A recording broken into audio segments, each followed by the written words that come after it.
పరమేశ్వరుడు అంటే చాలా గొప్పవాడు అనుకుంటున్నావేమో. ఆయన వెళ్ళి భవతి భిక్షాందేహి అంటే కానీ ఆయనకే కూడు లేదు. ఆయన భిక్షాటనమూర్తి. అన్నపూర్ణమ్మ దగ్గరికి వెళ్ళి భవతి భిక్షాందేహి అని నిలబడితే అన్నపూర్ణమ్మ గంటితో వడ్డిస్తూ ఉంటుంది. ఆయనకే అన్నం లేదు, ఆయనే భిక్షాందేహి అని అన్నం తెచ్చుకుంటాడు. ఆయన కోసం మళ్ళీ పెద్ద తపస్సు కూడా ఏమిటంటే తన పెళ్లి తాను చెడగొట్టుకోవడానికి మాట్లాడిన బ్రహ్మచారి రూపంలో వచ్చిన ఏకైక మూర్తి శివుడు ఒక్కడే. పరమేశ్వరుడి చేతకానివాడై వెళ్ళి ఆవిడ దగ్గర భిక్షాటన చేయలేదు.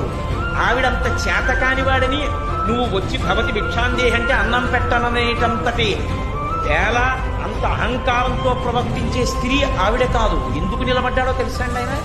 పరమశివుడు ఎందుకు నిలబడతాడో తెలుసా? ఆది భిక్షువు అని.